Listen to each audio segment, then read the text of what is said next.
రాజకీయాలు కోడి కంటికి పెట్టే పరిస్థితి వద్దు అని విజ్ఞప్తి చేస్తా ఉన్నా. కమలాకర్ గారు సార్ నేను చెప్పింది కూడా ఇంపార్టెంట్ పాయింట్స్ మాట్లాడి త్వరితగతిన నేను ఇంతవరకు చెప్పిందే మళ్ళీ మంత్రి గారు అదే చెప్తాను. నేను చెప్పింది కూడా అదే, నేను చెప్పేది అది.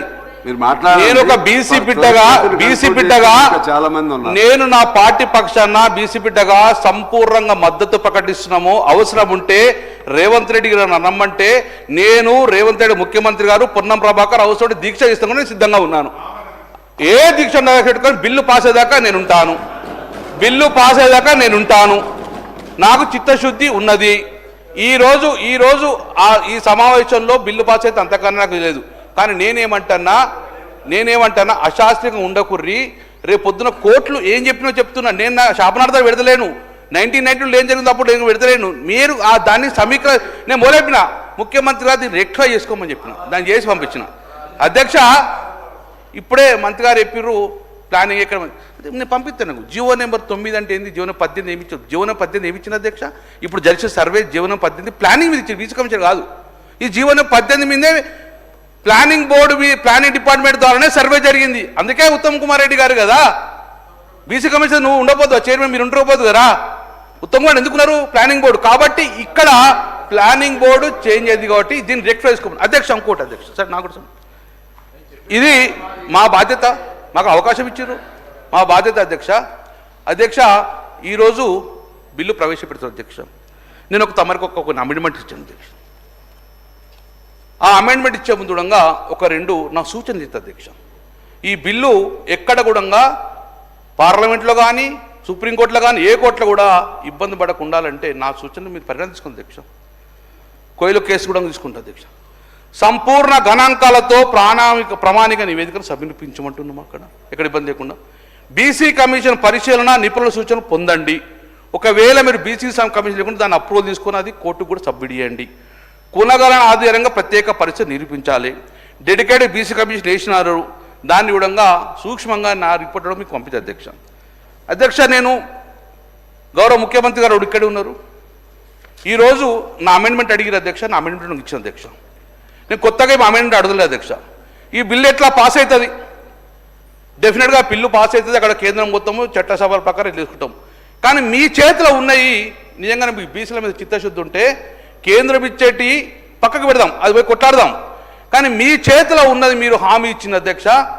ఈరోజు కామారెడ్డి డిక్లరేషన్లో ఒక 3 ప్రధానమైన అంశాలు ఇచ్చిన అధ్యక్ష. నాకు అందులో మొదటిగా కులగణన చేస్తామని చెప్పిర్రు.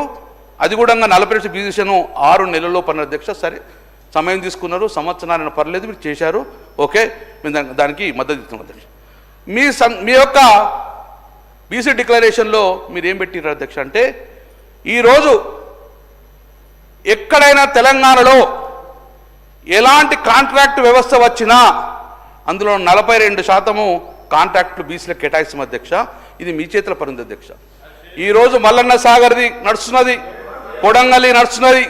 మల్లన్న సాగర్ ప్రాజెక్టుకి సంబంధించింది అది బీసీలు ఆడితే బట్టి దయచేసి ఇప్పటి వరకు తెలంగాణలో కాంట్రాక్ట్ ఎన్ని పిలిచారో అందులో 42% బీసీలు ఇవ్వలేదు. కాబట్టి ఈ చట్టంలో పెట్టి రాబోయే ఏ ఒక్క కాంట్రాక్ట్లో బీసీలకు 42% రిజర్వ్ చేయండి ఇందులో. కాబట్టి దయచేసి అది ఎక్కడ కూడా మీకు ఏ కాంట్రాక్ట్ పర్లేదు, బీసీలకు ఇస్తాక మీరు ఇచ్చిన కాబట్టి ఆ అమెండ్మెంట్ దాన్ని కన్సిడర్ చేయమని చెప్తున్నా అధ్యక్ష.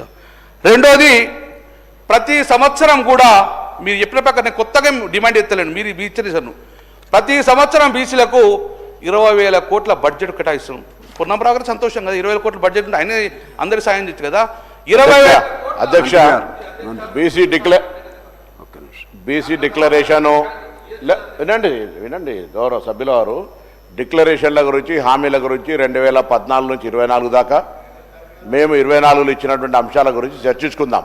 ఇప్పుడు బీసీకి సంబంధించినటువంటి ఒక మంచి చారిత్రాత్మకమైనటువంటి కార్యక్రమం జరుగుతుంది సార్. అమెండ్మెంట్ గురించి చెప్తూనే ఇవన్నీ అరే 100 బ్రో, నేను అందుకే అవన్నీ చర్చ చేయాలంటే వాటన్నిటి చర్చ చేద్దాం. నేను ముందు చెప్తున్నా మళ్ళీ వినమ్రపూర్వకంగా బలహీన వర్గాలకు సంబంధించి నిజంగా reality if you are concerned దానికి సంబంధించి ఏకంగా అందరము ఒక ముక్త కంఠతో వాళ్ళు మీరు అమెండ్మెంట్ ఇచ్చే right, your member, you are not your member. దాని గురించి నేను I'm not asking your right. నేనేమడుగుతున్నా, దీనికి సంబంధించి మీరు మా హామీల గురించి మీరు ప్రస్తావిస్తూ కామారెడ్డి డిక్లరేషను పేపర్ పట్టుకొని లిస్టు చదువుతున్నప్పుడు నేనేమడుగుతున్నా, తప్పకుండా వాటి మీద డిస్కషన్ చేద్దాం. 2014 టీఆర్ఎస్ మేనిఫెస్టో, 2023 కామారెడ్డి డిక్లరేషన్, ఇంకేదైనా కూడా చర్చ చేద్దాం. దాని గురించి ఇది వేదిక కాదు. దీని బీసీల దానికి కేంద్రానికి పంపేటువంటి బిల్లుకు సంబంధించిన వరకు పరిమితం అయితే సంతోషపడతా. మా సోదరుడు బలహీన వర్గాల శాసనసభ్యుడు ట్రాలీలు వెనుక ప్రశాంత్ రెడ్డి గారు, హరీష్ రావు గారు చెప్తే ట్రాప్లో పడకుండా కొంత బీసీల పరంగా చిత్తశుద్ధితో ఉండమని కోరుతా ఉన్నాను. కమలాకర్ గారు కంటిన్యూ మాట్లాడు.